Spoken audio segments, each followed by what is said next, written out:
E aí, pessoal, tudo bem com vocês? Estamos aqui mais uma vez no canal Biolu, dessa vez para fazer uma mega revisão da botânica. Na aula de hoje, nós vamos analisar um cladograma muito parecido com aquele primeiro cladograma que nós vimos na primeira aula de botânica. Agora, se você não assistiu, não tem problema. Pausa o vídeo, vai lá, prepara um chazinho, um cafezinho, aquele chocolate quente e bota essa playlist inteira para rodar. Assiste a primeira aula onde nós vemos as características do reino. Depois tem uma segunda aula para falar das briófitas e das pteridófitas. Aí vem uma terceira aula para falar das gimnospermas e das angiospermas. Só então, galera, aí você vai estar preparado para assistir essa aula de agora, onde nós vamos revisar, relembrar essas apomorfias, essas características novas, derivadas de cada um dos grupos das plantas que justificam esse enorme sucesso.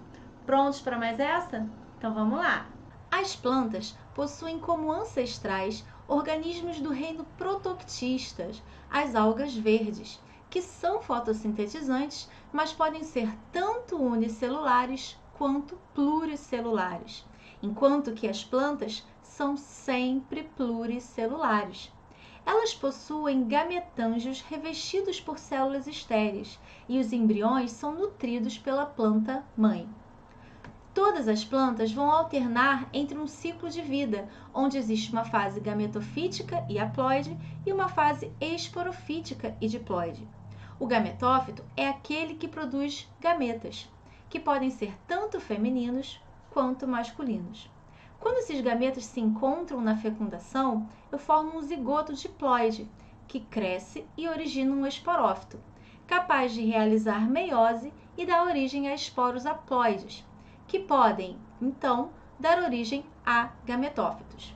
Todas as plantas vão exibir essa alternância de gerações.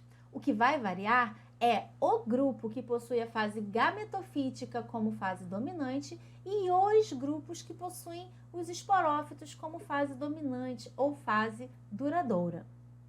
O primeiro grupo de plantas a surgir é o grupo das briófitas, organismos muito simples e avasculares. Devido ao fato de não possuírem vasos condutores de seiva, as briófitas alcançam um pequeno porte e são as únicas a possuírem o gametófito como fase duradoura.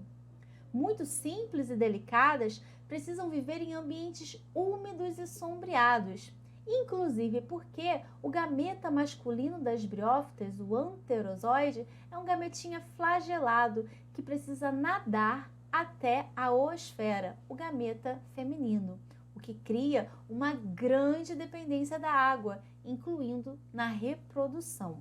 Com o surgimento dos vasos condutores de seiva e das pteridófitas, surgem organismos capazes de atingirem uma altura um tanto quanto maior.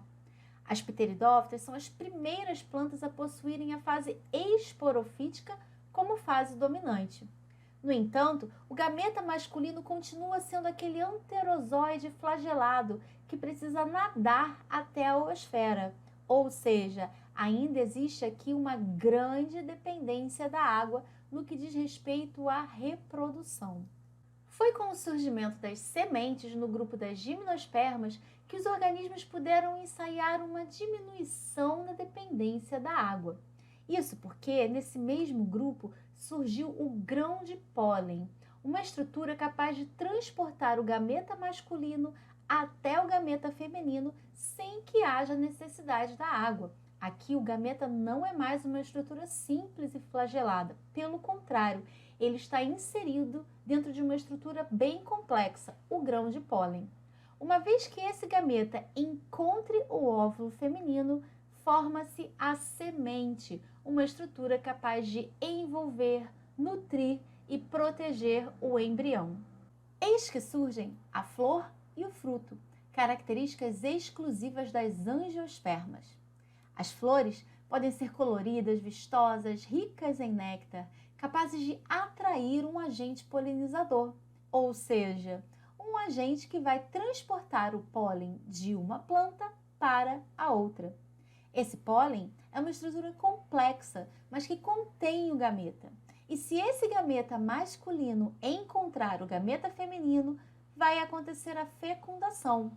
mas dessa vez o óvulo fecundado vai dar origem a uma semente, mas não uma semente nua da forma que ocorre nas gimnospermas, e sim uma semente envolta e protegida por um fruto. Esse fruto, além de proteger a semente, pode também aumentar as chances de dispersão dessa espécie, o que talvez seja uma das tantas justificativas para o enorme sucesso das angiospermas, plantas encontradas em praticamente todos os hábitats. Chamamos de espermatófitas as plantas que possuem sementes, ou seja, as gimnospermas, capazes de produzir as sementes nuas, e as angiospermas, que produzem as sementes envoltas e protegidas pelos frutos. Ainda podemos agrupar pteridófitas, gimnospermas e angiospermas no grupo das traqueófitas, ou seja, plantas vasculares, plantas que possuem xilema e floema.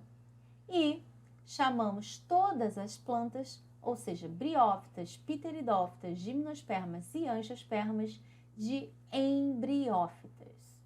Bom, galera, eu espero ter conseguido ajudar você no seu estudo de botânica e que agora você esteja não só preparado para as suas avaliações, mas que também você possa enxergar de uma forma diferente esses organismos que são tão importantes para a gente, não é mesmo? Bom, então é isso e até a próxima!